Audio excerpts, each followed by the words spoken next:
সন্তান জন্মগ্রহণ করে তখন থেকেই ভবিষ্যতের উজ্জ্বল ভবিষ্যতের চিন্তা সকল বাবা মাই করে যে আমার ছেলেটা কি আমার মেয়েটা লেখাপড়ায় একজন বড় মাপের কিছু হবে, আমার সন্তান ভালো লেখাপড়া করবে, বিশ্ববিদ্যালয়ে পড়াশোনা করবে, ভালো চাকরি করবে, সম্মানজনক একটা অবস্থানে থাকবে। প্রত্যেকটা বাবা মা, প্রত্যেকটা অভিভাবকের এই সুপ্ত বাসনা কিন্তু মনের ভিতরে থাকে। কিন্তু এই বাসনা পূরণ করার জন্য যেগুলো প্রয়োজন সেই ক্ষেত্রেই যত বাধা, যত বিপত্তি, এবং এইখানে আমাদের সমাজ দায়ী, আমরা দায়ী, আমরা অভিভাবকরা দায়ী, সকলেই দায়ী। তার জন্য একটা দায়ী, একটা ইনস্ট্রুমেন্ট, সেটা হচ্ছে মোবাইল। এটাও কিন্তু দায়ী, সেটা আমরা সঠিকভাবে কেউ ব্যবহার করতে পারছি না। আমাদের ব্যবস্থাপনায় এরকম আমাদের দেশে যে এইটা একটা বাচ্চা, একটা সন্তান, একটা ছাত্র, একটা ছাত্রী কি কাজে ব্যবহার করছে আমরা যারা বাবা মা তারা কিন্তু বুঝি না। উন্নত দেশগুলোতে আছে, তার ছেলে বাইরে মোবাইল নিয়ে গেছে, মোবাইলটা বাসায় নিয়ে আসার পর যদি চেক করে তার বাবা মা সেই রকম শিক্ষিত, তাদের ব্যবস্থাপনা এরকম, তারা মোবাইল দেখে।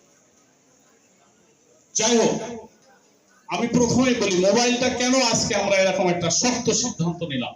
হয়তো কিছু ছাত্রছাত্রী তারা হয়তো কষ্ট পাচ্ছে মনে মনে, কিন্তু এরকম শক্ত সিদ্ধান্ত অনেক দিন থেকে আমরা চিন্তা ভাবনা করছি। আজকের এই অভিভাবকদের সিদ্ধান্ত নিয়ে তাদের সহযোগিতা সহায়তা পেলাম, তাদের অনুমতি, তাদের সহায়তা সহযোগিতা এখানে আমাদের অত্যন্ত প্রয়োজন।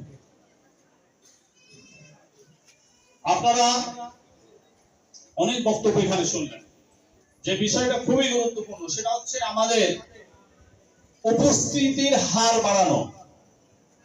এইটা যদি অটোমেটিক বেড়ে যাবে, এই কলেজ মানে যতগুলো শিক্ষক শিক্ষিকা আছেন সকলেই বিভিন্ন বিশ্ববিদ্যালয়, পাবলিক বিশ্ববিদ্যালয় থেকে পাশ করে এসে এখানে আজকে শিক্ষকতা করছেন। কেউ রাজশাহী বিশ্ববিদ্যালয়, কেউ ঢাকা বিশ্ববিদ্যালয়। কয়েকদিন আগে আমাদের 3 জন শিক্ষক এসেছেন, ঢাকা বিশ্ববিদ্যালয়ে তার ভিতরে একজন এসেছেন।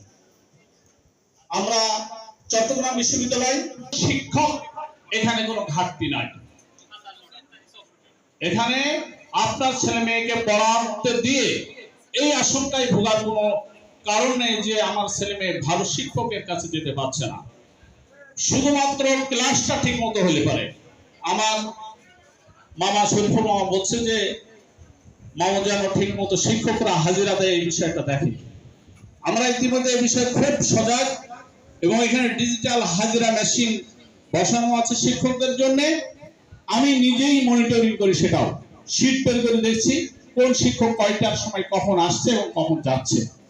এটার একটা ব্যবস্থা আমরা করেছি। ডিজিটাল যে হাজিরা বলা হয় শিক্ষকদেরটা, সেটা আমরা দেখছি এখানে। অর্থাৎ প্রত্যেকটা শিক্ষক যাতে সঠিক সময়ে আসে এবং সঠিক সময়ে তারা যায়, এই ব্যাপারে আমরা কিন্তু খুব সজাগ।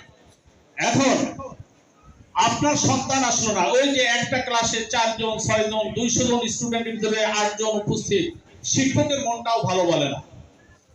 শিক্ষক যে ক্লাস নেবে, মানে ঘর ভর্তি ছাত্রছাত্রী থাকবে, তার মনের ভিতরে একটা আনন্দ থাকবে, স্টুডেন্টরা প্রশ্ন করবে, জানতে চাইবে, তার উত্তর দেবে, এটাই হচ্ছে শিক্ষকের জন্য বেশি ভালো লাগা। তো এই বেশি ভালো লাগা এবং সিম্পল বিষয়, আপনি আপনার সন্তানের যদি সঠিকভাবে খোঁজ রাখেন। আমার প্রিন্সিপাল সাহেব বলছে যে আমরা তো 4 ঘন্টার দায়িত্ব নিয়েছি, বাকি 20 ঘন্টা কিন্তু আপনার দায়িত্বে, আপনার হেফাজতে। এই 4 ঘন্টাও কিন্তু যদি সে না আসে, সে 4 ঘন্টা তো আমাদের হেফাজতে নেই। যদি আসে সেইটাই, তো এটা আসছে কিনা সেইটা নিশ্চিত করার ব্যাপারে আপনাদের সহযোগিতা প্রয়োজন। আমি হঠাৎ করে একদিন একটা নাম্বার ফোন করলাম যে আপনার ছেলে আজকে কলেজে আসেনি, কোথায় সে? বলছে না আমার ছেলে তো কলেজে গিয়েছে রঘুনাথপুর।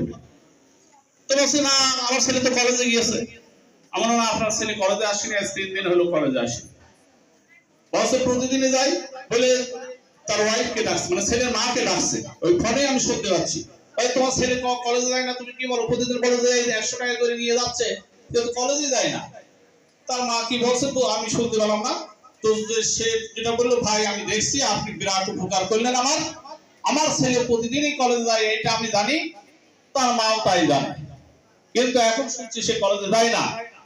এর দায়িত্ব কার? এটা কলেজের স্যারদের দায়িত্ব না, এটা অবশ্যই আপনাকেই নিশ্চিত করতে হবে। আপনি নিজে যদি কলেজে মাঝে মাঝে একটু ফোন করেন, একটা নাম্বার দেওয়া আছে, আজকে এই নাম্বারটা আবার আমি টাঙিয়ে দিই, সকালেই আমি বলেছি আগে নাম্বারটা দিন। প্রত্যেকটা গার্জিয়ান আপনারা মোবাইলে নিয়ে যান, আপনার সন্তান কলেজে আসলো কি গেল কি আসলো না, অথবা তার রেজাল্ট, সে পরীক্ষায় অংশগ্রহণ করছে না, যাবতীয় যে কোনো ইনফরমেশন তথ্য আপনি এই নাম্বারে ফোন করে নিতে পারবেন। আপনাদের সকলের কাছে মোবাইল আছে, আপনারা নাম্বারটা নিয়ে যান। নাজমুল হাসান, সে অ্যাসিস্ট্যান্ট, আমাদের অফিস অ্যাসিস্ট্যান্ট, তার কাছে আপনারা তথ্য পাবেন। কোন শিক্ষককে চাইলে সেই শিক্ষককে আপনার সাথে কানেক্ট করে দেবে, যে আমি অমুক শিক্ষকের সাথে কথা বলতে চাই, সে যোগাযোগ করবে। কোনো ব্যত্যয় হলে আমাকে জানাবেন, কোনো সমস্যা নেই। আমি দামোদর সন্তান, আমাকে অনেকেই আপনারা চেনেন, আমাকে জানাবেন।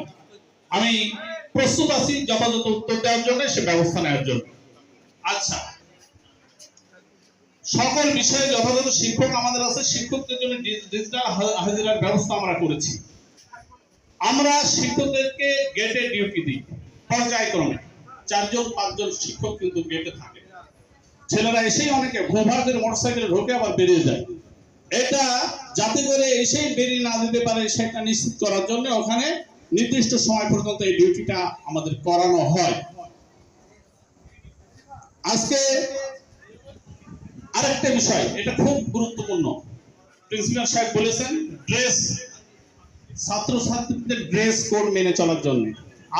আমাদের এই কলেজ থেকে যে ড্রেসের স্যাম্পল দেওয়া আছে, সিম্বল দেওয়া আছে, সেই ড্রেসটা অবশ্যই আপনারা বানিয়ে দেবেন আপনার সন্তান।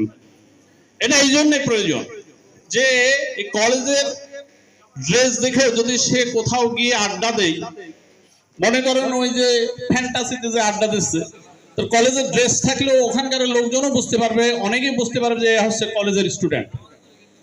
ঘন্টার পর ঘন্টা আড্ডা দিচ্ছে, একজন গার্জিয়ান বা একজন সচেতন মানুষ তাদেরকে প্রশ্ন করতে পারবে, এবং সিসি ক্যামেরায় দেখা যাবে যে বাচ্চাগুলো আসছে। সিসি ক্যামেরায় এগুলো ধারণ করা হয় সব জায়গায় এখন। সেই কারণে আপনার এই ড্রেস কিন্তু অবশ্যই আপনারা বানিয়ে দেবেন। বাজারে ঘুরে বেড়াচ্ছে, আড্ডা দিয়ে বেড়াচ্ছে কলেজ টাইমে, এগুলো একটা সচেতন মানুষও তাকে কি বাবা তোমার এখানে আড্ডা দিচ্ছ, কলেজ নেই তোমার, এটা বলতে পারবে।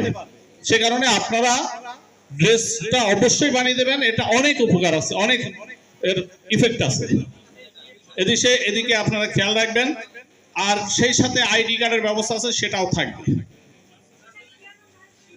আরেকটা বিষয়, আপনার সন্তান, আপনার মানে ছেলে বা মেয়ে কলেজে আসছে কি আসছে না, প্রতি 1 সপ্তাহ পর পর আমরা একটু সিদ্ধান্ত নিয়েছি, আমার প্রিন্সিপাল সাহেবের সাথে ইতিমধ্যে কথা বলেছি।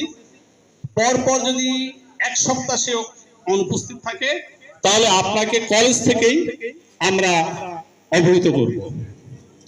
আমরা কলেজ কর্তৃপক্ষ বা কলেজের পক্ষ থেকে আপনাকে অবহিত করব যে আপনার সন্তান এই গত 1 সপ্তাহে একদিনও ক্লাস করে নাই।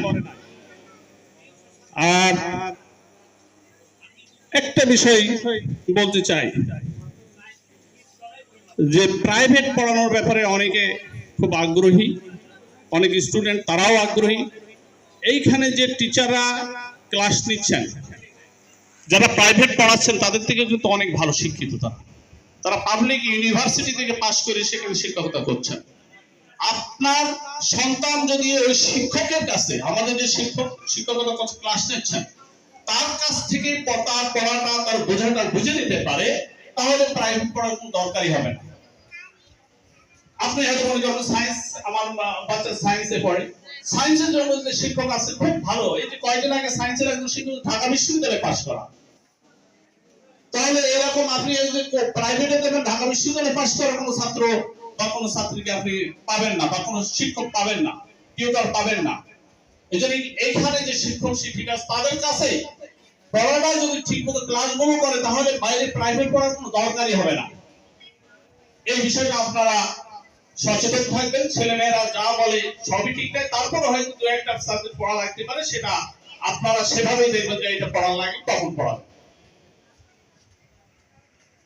আরেকটা বিষয়, আমরা দেখি বাইরে থাকি অনেক সময় ছেলেরা ক্যারাম বোর্ড খেলছে রাত 8টা 9টা 10টা পর্যন্ত, চায়ের দোকানে বসে আড্ডা দিচ্ছে, কিন্তু কলেজে পড়ে। তো আপনার সন্তান সন্ধ্যার পর যাতে কোন রকমে বাইরে না থাকে।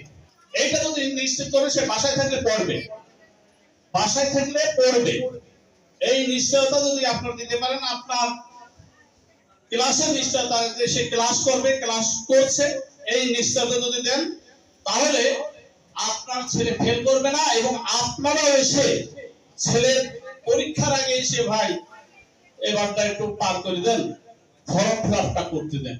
দুটো তিনটি চারটি ফেল করেছে, আমাদের কাছে অনুরোধ করছেন প্রিন্সিপাল সাহেবের কাছে, আমাদের কাছে, অভিভাবক সদস্যদের তাদের কাছে, যে এবার পরীক্ষা দিতে দেন।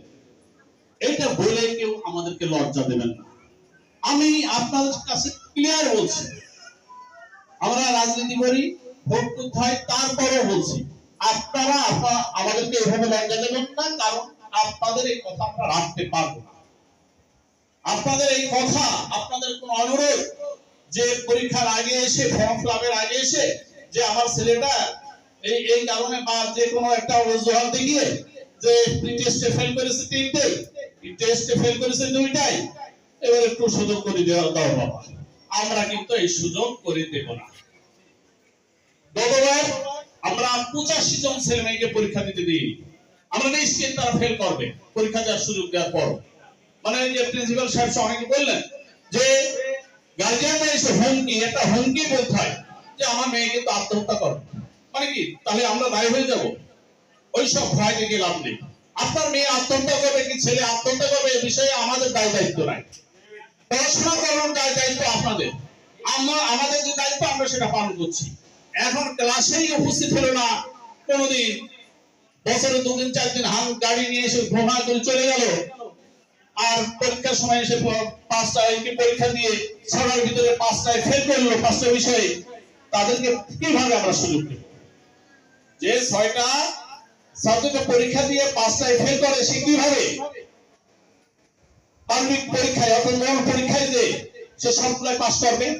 এই নিশ্চয়তা কেউ দিতে পারবে।